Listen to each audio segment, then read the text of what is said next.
प्रिय भक्तों, आज हम आपको मोहिनी एकादशी व्रत कथा सुनाने जा रहे हैं। इस प्रकार की कथा सुनने के लिए चैनल को सब्सक्राइब व लाइक करें। मोहिनी एकादशी एक बहुत ही प्रतिष्ठित और पवित्र तिथि मानी जाती है। 2024 में मोहिनी एकादशी 19 मई रविवार को मनाई जाएगी। इस दिन को व्रत रखने से कहा जाता है कि व्यक्ति का जीवन कल्याणमय हो जाता है। मान्यता है कि जो व्यक्ति इस पावन तिथि के दिन पूर्ण विधि विधान से व्रत रखता है, उसे मोक्ष की ओर अग्रसर होने में मदद मिलती है। मोहिनी एकादशी का महत्व इसी से भी है कि इस दिन भगवान विष्णु ने मोहिनी अवतार लिया था। समुद्र मंथन के समय जब अमृत निकला था, भगवान विष्णु ने मोहिनी रूप धारण किया था। मोहिनी रूप में वे असुरों से अमृत को छीनकर देवताओं को दिया था। इसी दिन को मोहिनी एकादशी के नाम से जाना जाता है। भक्त इस विशेष दिन पर मौन व्रत या कठोर मोहिनी एकादशी व्रत का पालन करते हैं। सुबह जल्दी उठने और स्नान करने के पश्चात साफ पोशाक पहनने की आवश्यकता होती है। मोहिनी एकादशी व्रत की सभी रस्में दशमी 10वें दिन की पूर्व संध्या पर शुरू होती हैं। सात्विक भोजन का सेवन करने की आवश्यकता होती है और वह भी सूर्यास्त की अवधि से पहले। व्रत उस समय तक जारी रहता है जब एकादशी तिथि समाप्त होती है। मोहिनी एकादशी व्रत के पालन के दौरान पर्यवेक्षक किसी भी प्रकार के पाप या बुरे काम करने के लिए और झूठ बोलने के लिए भी प्रतिबंधित होते हैं।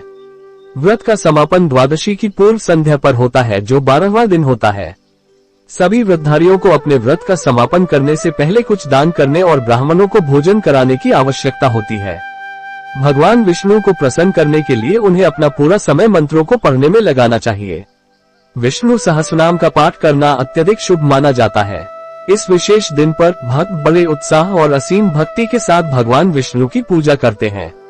एक बार सभी अनुष्ठान समाप्त हो जाने के बाद भक्त आरती करते हैं। मोहिनी एकादशी की पूर्व संध्या पर दान करना अत्यधिक फलदायक माना जाता है। भक्त दान के एक हिस्से के रूप में एक ब्राह्मण भोज का आयोजन भी करते हैं, क्योंकि ऐसा माना जाता है कि इस त्योहार की पूर्व संध्या पर दान और पुण्य करने वाले व्यक्ति अपनी मृत्यु के बाद कभी नरक नहीं जाते हैं। पूजा विधि। एकादशी व्रत में भगवान विष्णु के चतुर्भुज रूप की पूजा की जाती है।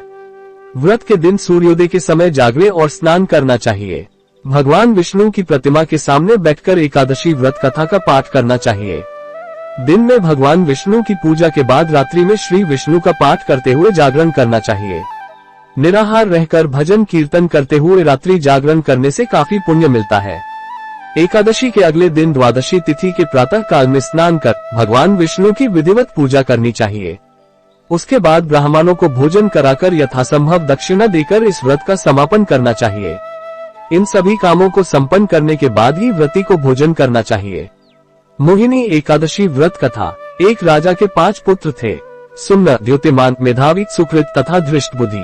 धृष्टबुद्धि 5वां पुत्र था। वह बड़ा ही व्याभिचारी, दुर्जन संग, बड़ों का अपमान करने वाला था। जुए आदि दुर्व्यसनों में उसकी बड़ी आसक्ति थी। वह वेश्याओं से मिलने के लिए लालायित रहता और अन्याय के मार्ग पर चलकर पिता का धन बर्बाद किया करता। राजा ने उससे तंग आकर उसे अपने राज्य से बाहर निकाल दिया। वह वनों में जाकर रहने लगा और वह दर दर भटकने लगा। एक दिन पूर्व जन्म के संस्कार वश वह भटकते हुए भूख प्यास से व्याकुल वह महर्षि कौंडिन्य के आश्रम जा पहुंचा। ऋषि ने उसे सत्संगति का महत्व समझाया। इससे उस धृष्टबुद्धि का हृदय परिवर्तित हो गया। वह अपने किए पाप कर्मों पर पछताने लगा। तब महर्षि कौंडिन्य ने उसे वैशाख शुक्ल मोहिनी एकादशी व्रत करने की सलाह दी। व्रत के प्रभाव से धृष्टबुद्धि की बुद्धि निर्मल हो गई। इस प्रकार वह अपने पापों तथा दुखों से मुक्त हो गया था। आज भी यह व्रत श्रद्धा के साथ किया जाता है।